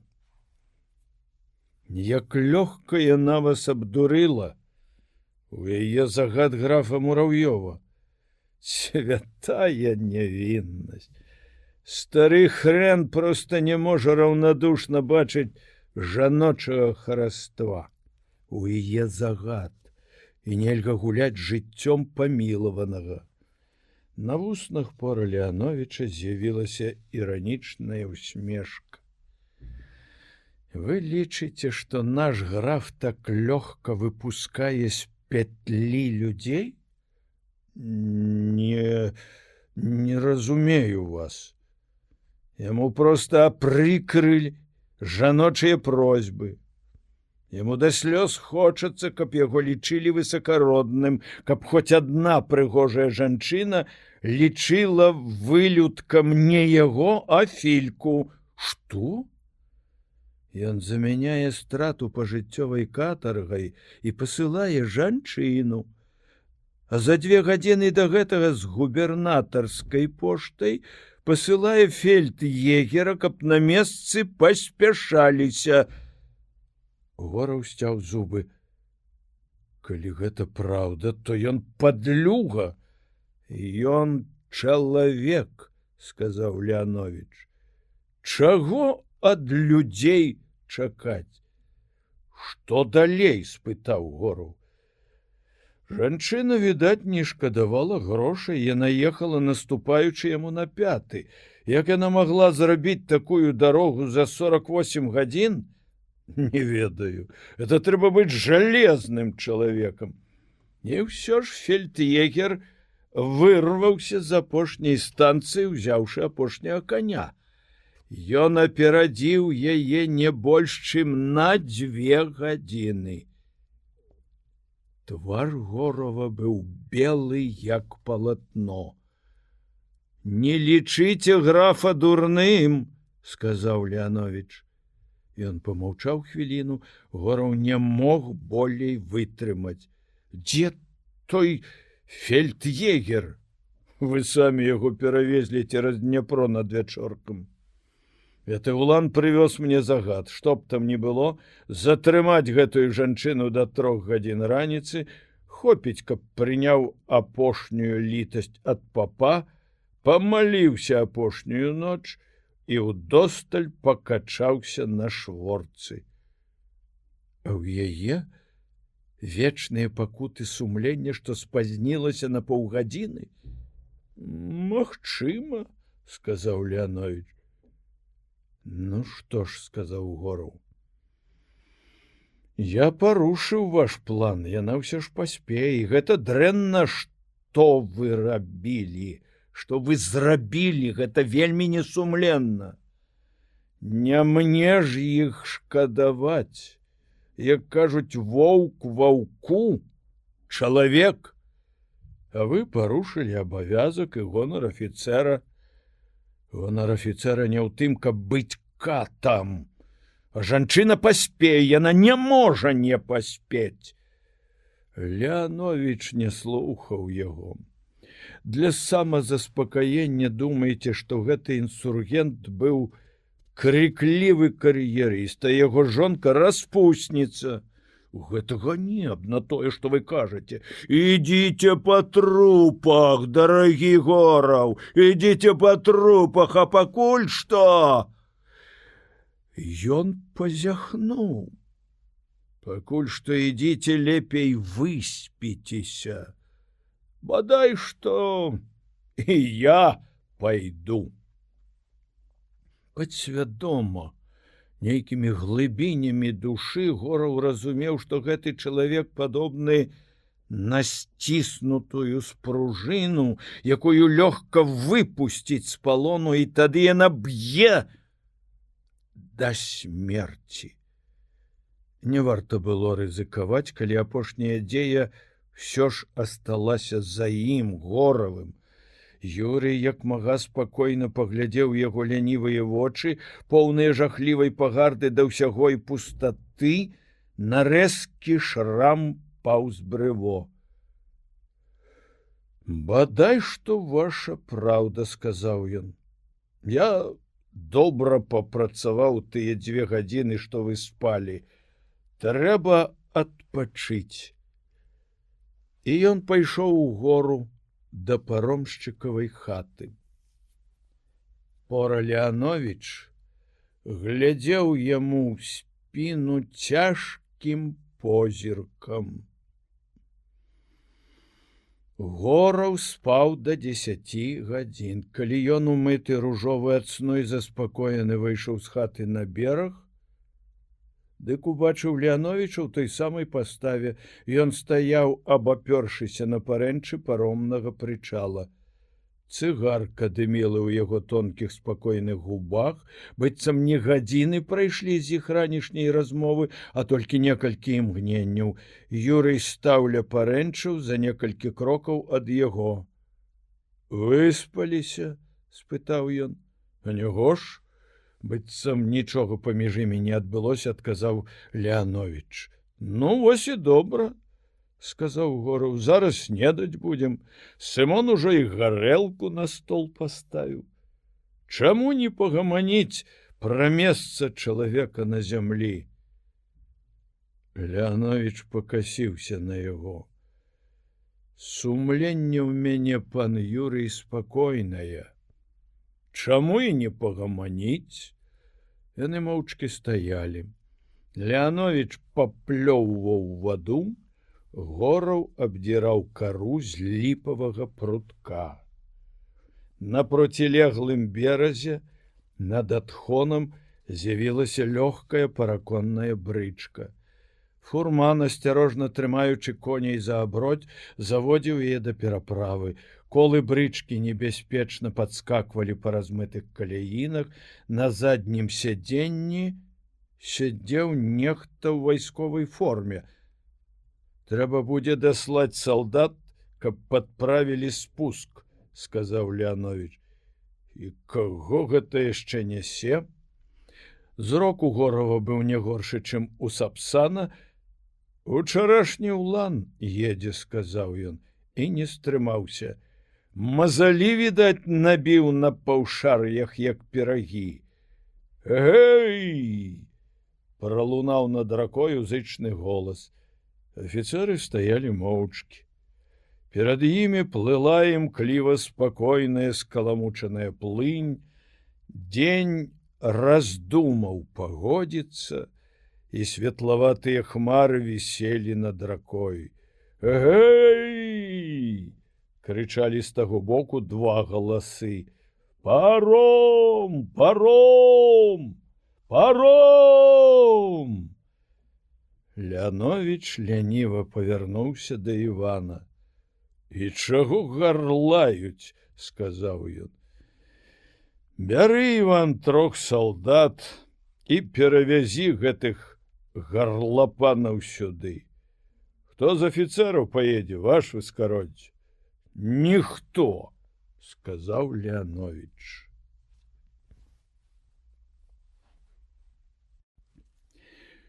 Увесь час, пакуль паром пераплываў раку, афіцэры стаялі моўчкі. І толькі калі ўлан падышоў да іх і адказыраў, Леанович спакойна кінуў недакурак цыгаркі ў раку і адразу ж закурыў новую. Улан стаяў перад імі, кучаравы Ванька-ключнік, падумалася Гораву, з румянымі вуснамі і нахабнымі светлымі вачыма. «Паспеў?» — спытаў Леанович. «Так точно. Што новага?» «Генерал Фікельмонт выказвае вам удзячнасць за дасканала выкананы загад». «Што?» — і яшчэ нічога не разумеючы спытаў Гораў. Улан стаяў струнка, але з той няўлоўнай вольнасцю, якая ўласціва фельд'егерам і дазваляе думаць аб лёгкай пагардзе да пехтуры хоць бы і афіцэраў. «Папа клікаць не давялося», — усміхнуўся Улан. «Але апошні ліст напісаў». «Дзе было пакаранне смерцю?» — спытаў Леанович. «Стойце вольна!» Улан трошки адставіў нагу. «За абхватай», — сказаў ён, — «на конскіх могілках, а палове 4. У Горава як абарвалася нешта ў грудях. Белы як снег, ён спытаў: «Жонку бачылі?» «Так точно. Спазнілася хвілін на 10. Яна амаль да абвахты падышла, а тут на задворках як каленкор і рванулі. То яна бегла, тут пайшла як сонная. А гэты, вядома, яшчэ цёплы быў». «Плакала?» — спытаў Гораў. «Не, зусім не плакала, толькі і сказала: Божа, пакарай іх». «Не шкадавала. Я б такую бабу, што мужа не шкадуе, кожны дзень лейцамі абходжваў». «У цябе тваёй думкі не пытаюць», — сказаў Леанович. «Дазвольце ісці?» «Ідзі». Фельд'егер скочыў у брычку, коні пацягнулі яе на адхон, слізгаючы капытамі і соўваючы ўніз чырвоны, як кроў, глей. Потым колы заляскаталі паўз хату, па паплаўцы за ёю, па беразе Старыка. А потым брычка знікла. Леанович нахіліўся над вадой і спакойна сплюнуў у раку недакурак цыгаркі. Тонкі нясцерпны звон напоўніў вушы Горава. Ён мацнеў, адчуваючы, што прытомнасць знікае кудысьці. Гораў варухнуў непаслухмянымі вуснамі. Голас на яго здзіўленне быў моцны і звонкі. І тады, ступіўшы крок наперад, Гораў выразна адчаканіў: «Капітан Пора Леанович, вы нягоднік!» Леанович рэзка павярнуў галаву, адарваўся ад парэнчаў. Яго халодныя вочы з цікавасцю разглядалі Горава. «Гораў, вы забыліся на туз!» — сказаў ён. «Вы падлюга і нягоднік!» — сказаў Гораў. «На 3 крокі!» — сказаў Леанович. «Каб разбэшчаная знатнасць не абражала нявіннасці і чысціні!»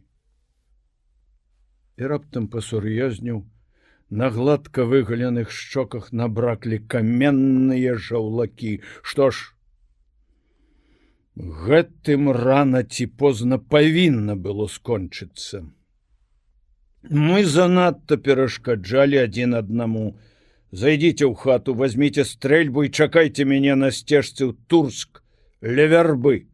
Я вас даганю, раю улічыць. Мы ідём на сяброўскае паляванне, на качак!» І спакойна павярнуўся да Горава спіною, нават не паглядзеў на яго, калі той накіраваўся да хаты. Яны ішлі рука да рукі, як сябры. Ніхто, нават вартавы ля пераправы цераз Старыцу, не мог бы падумаць, што гэта не ўчарашнія камрады, а ворагі. Леанович дружалюбна падтрымліваў Горава, калі яны ішлі кладкаю. Хата паромшчыка знікла за густымі вербамі, пад якімі ляжала Старыца. Хлюпаючы ботамі, яны ішлі далей і далей у лугі, а над імі высока вісела шэрае нізкае неба. «Пойдзем да Камарына, там зручней». Камарынам зваўся другі Старык, другое старое рэчышча Днепра, доўгае і вузкае возера ў лугах. Яго здалёк адзначалі цёмна-зялёныя шапкі дубоў. Гораву было ўсё адно, куды ісці. Ён ведаў, што гэта яго апошняя дарога, і таму згодна кіўнуў галавой. Пора Леанович са спакойнай усмешкай сказаў: «Біцца будзем без секундантаў, на гонар. У ваенны час за такую справу, якой мы хочам заняцца, пагражае цытадэль.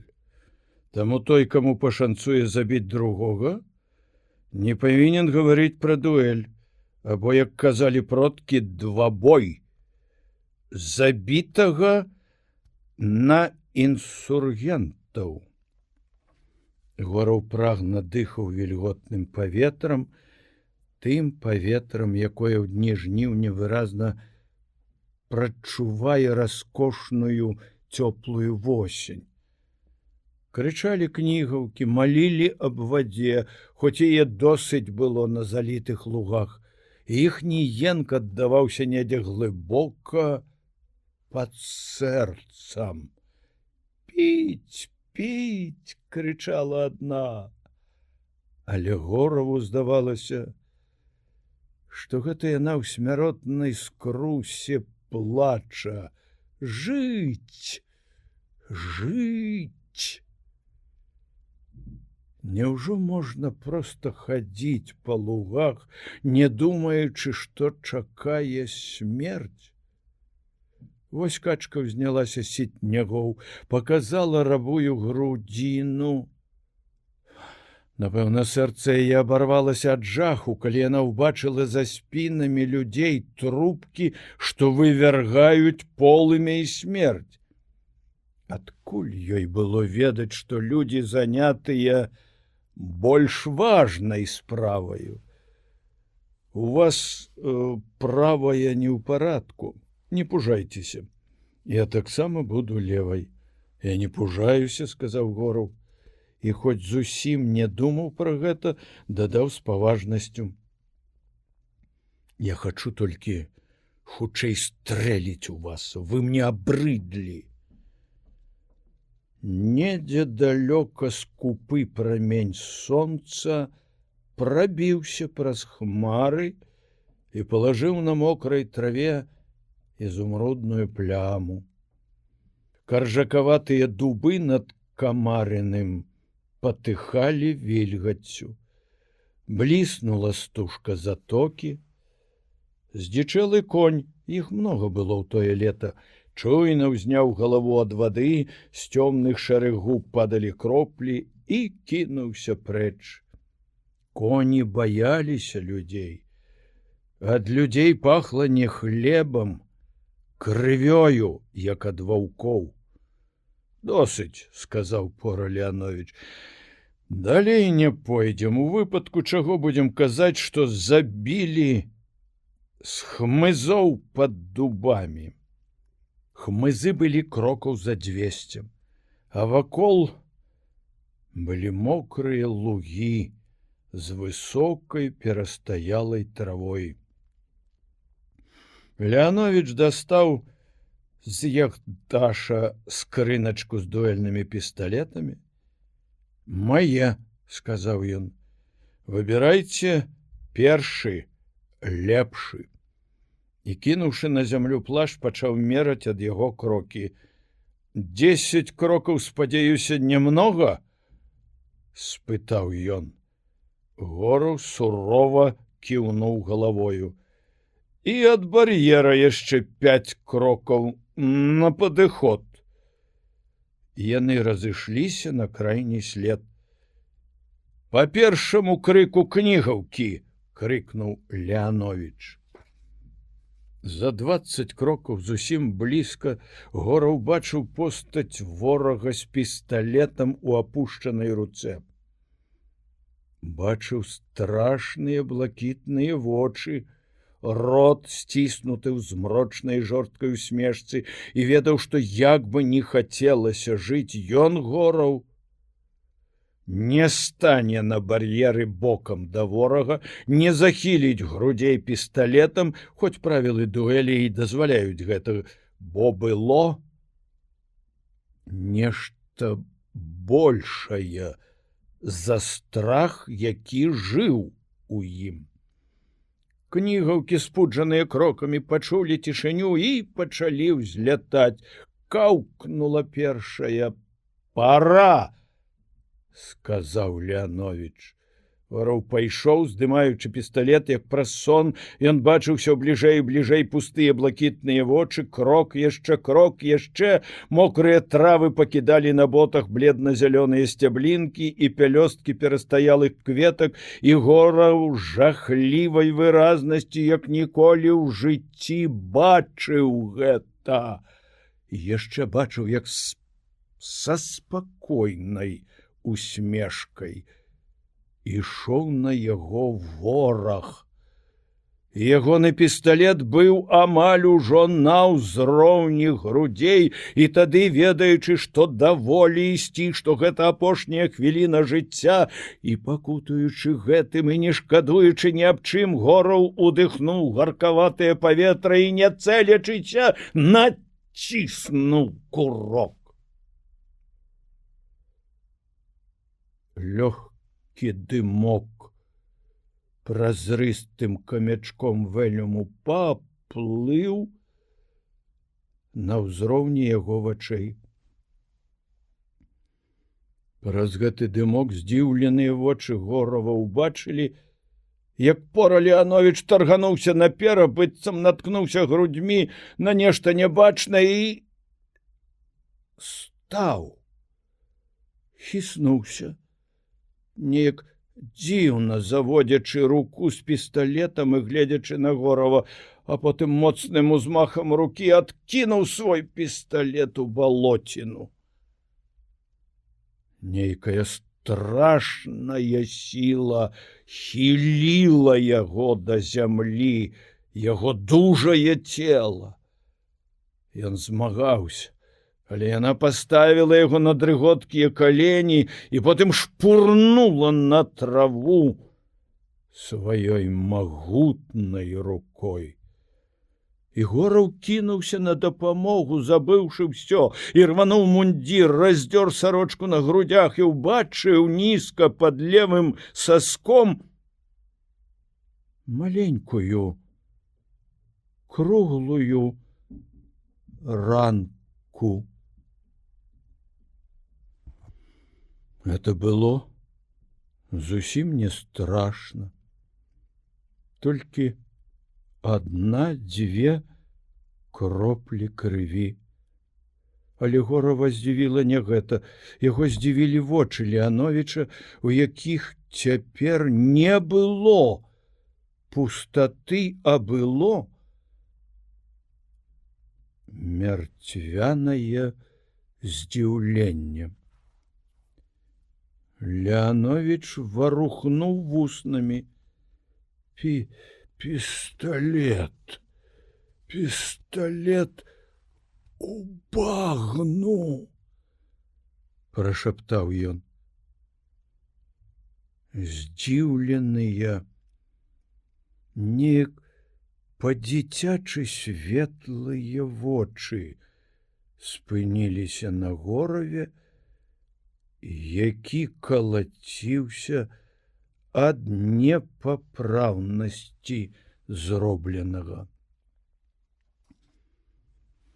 Пора Леанович засноўдаў рукамі па грудях і раптам на апошнім дыханні сказаў: «Дзякуй вам! Дзякуй!» Потым ягоныя вусны замерлі, а позірк здзіўлена і безуважна спыніўся на шэрым небе, пад якім усё яшчэ лёталі і малілі аб літасці кнігаўкі. Усё, што я вам расказаў, праўда, сказаў Гораў. Гэта было праз 2 дні пасля двабою. За кардонам у лугах, непадалёк ад той вярбы, ля якой яны стрэліся ў дзень дуэлі, стаяла на збароўскай дарозе добра знаёмая параконная брычка. Жанчына ў чорным сядзела на заднім сядзенні, прылажыўшы да рота чорную карункавую хустачку. Гораў стаяў адной нагою на прыступцы брычкі. У абаіх былі празрыстыя ад бледнасці твары. «Вам не варта паказваць жалобу», — сказаў Гораў. «Вы ж ведаеце, што Мураўёў забараніў насіць жалобныя ўборы. Ён і тут бачыць жалобу не па забітых, а па радзіме. Вас могуць з гэтай прычыны абразіць на дарозе». Ён падняў на яе веі і ўбачыў вялізныя замучаныя вочы. «Мне ўсё адно», — сказала жанчына. «І ўсё ж накіньце плашч другога колеру. Пасты на дарогах падвоены з прычыны забойства афіцэра». «Вы расказалі мне жахлівую рэч», — сказала жанчына. «Я і сама здагадвалася, што з гэтым мураўёўскім памілаваннем не ўсё добра. Зараз я пераканалася ў гэтым. Але чаму цяпер менавіта вы, начальнік кардона? Я ж казаў, пасты на дарогах падвоены з прычыны забойства капітана Пора Леановіча». «Хто яго забіў?» Уважліва гледзячы на Горава, спытала жанчына. «Няўжо інсургенты зноў з'явіліся?» «Яго забіў я», сказаў Гораў. Не трэба непакоіцца, мы страляліся на сумленнай дуэлі. Не варта было. Ён толькі выконваў загад. Варта было, сказаў Гораў. Варта для яго самога. Жанчына моўчкі глядзела на мокрыя лугі, што драмалі ў плямах скупога сонечнага святла. Потым нахілілася, выцягнула з дарожнага куфра цёмна-сіні плашч і накінула яго зверху жалобнага адзення. «Мабыць, ваша праўда», — сказала яна. «Я была зусім разбітая, але вы сваёй мужнасці далі мужнасці мне. Я ведаю, што мне рабіць. Куды вы цяпер? У Вільню да Мураўёва? Я даб'юся ў яго аўдыенцыі і не пабаюся сказаць, што думаю пра яго. Гэта вельмі небяспечна. А вы яшчэ такая маладая, і для вас не цяпер, але магчыма шчасце». Несцерпны жаль і нямое замілаванне ахапілі душу Горава, калі яна ўзяла яго руку ў свае. «Я ведаю, ёсць многа добрых людзей», — сказала яна, «людзей з усеабдымным, з чалавечным сэрцам, такіх як вы. Але што я магу зрабіць, калі мне ўсё жыццё будуць трызніцца тыя 10 хвілін, на якія я спазнілася, калі сэрца чалавечае не можа забыць. Дарагі мой чалавек, я ведаю, у мяне ўсё канфіскуюць, мяне хутчэй за ўсё чакае Сібір». Яна схіліла галаву, а праз імгненне ўскінула на Горава цёмныя веі. «Але мне лягчэй. Людзі, заўсёды людзі, людзі ўсюды, людзі. Дай вам Бог шчасця за добрае сэрца.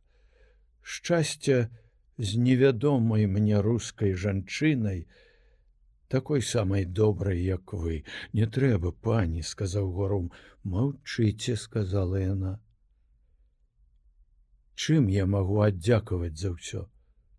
Толькі словам.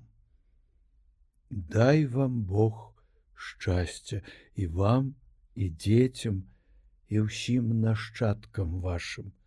Дай Бог, каб мае ўнукі ніколі не варагавалі з вашымі». Ён схіліў галаву. «Рушай», — сказала яна фурману пасля хвіліны цяжкага маўчання. «Бывайце, дарагі, бывайце». Брычка павольна пакацілася па дарозе. Гораў хацеў бы ўжо саскочыць з прыступкі, але яна ўзяла доўгімі далонямі яго галаву і прыцягнула яе да сябе на грудзі, пацалавала ў высокі лоб. Ён нахіліўся і прыпаў вуснамі да бязвольнага сугіба ля кісці яе рукі. «Ідзіце, ідзіце», — сказала яна. Поўны тужлівага неўразумення, бунтуючы ўсім сэрцам супраць сляпой сілы, якая няўмольна разлучае людзей, Гораў скочыў з прыступкі. Брычка пакацілася хутчэй. Бясконцыя лугі ляжалі вакол, а ён стаяў і глядзеў, як брычка, зрабіўшыся цёмнай кропкай, знікала недзе пад чорнымі хмаркамі, ад якіх цягнуліся да зямлі шэрыя завесы дажджу. Так скончылася гэта гісторыя. Ураган размёў чалавечыя істоты і не дазволіў ім сустрэцца зноў. Паўстанне грымела ўсё далей, адсоўваючыся на захад, а ў Прыдняпроўі настала ўжо заспакаенне. І тады да Горава пачалі прыглядацца. Смерць пора Леановіча некаторым здавалася падазронай. Доказаў не было і не магло быць. І ўсё ж агульнае падазрэнне было такое, што Гораў хутка вымушаны быў падаць у адстаўку. Незадоўга да гэтай падзеі яго, памятаючы бой пад Ракавым, узнагародзілі медалём за ўсмірэнне. Медаля ён не насіў. І пайшло далейшае жыццё такое, як ва ўсіх: жаніцьба, Масква, всё тое, аб чым ён марыў у дзень перад падзеямі на кардоне. Не скора ён зразумеў, што паром і жахлівая вераб'іная ноч былі водападзелам яго жыцця. Вся плынь яго існавання і думак пацякла з той ночы ў зусім іншым напрамку. А калі зразумеў, прыйшла туга. Яна прыходзіла нечаста, чамусьці найбольш у дажджлівыя асеннія ночы. І тады ў вачах паўставаў далёкі край бязлюддзя, крыжы на ростанях, павалены лес паабапал дарог і імклівая быстрыня Дняпра з лядашчым паромам ля адхону. Ён быў шчаслівы, але чамусьці ў непатольнай цемры начэй усё часцей успамінаў кнігавак над лугамі, шэрыя завесы дажджу і рукі з доўгімі пальцамі, рукі, што сціскалі яго скроні, рукі той, якая знікла, каб ніколі больш не сустракацца з ім. У неасэнсаваным жаданні ажывіць гэтыя і без таго жывыя ўспаміны, вярнуць страшны самы лепшы час свайго жыцця, ён імкнуўся да мінулага, настойліва уваскрашаў яго аж да ліслівага дакранання мокрага ліста вяргіні. У познюю восень успаміны з прыемна балючых ставалі нясцерпнымі.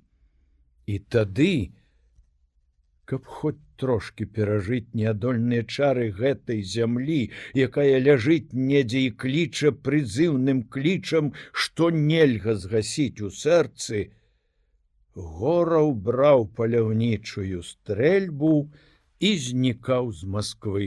Всё адно куды, толькі б далей, толькі б стаялі вакол голыя цёмныя лясы, толькі б у свісце ветру чуўся водгук той навальніцы, якая шматавала чорныя вольхі над паромам.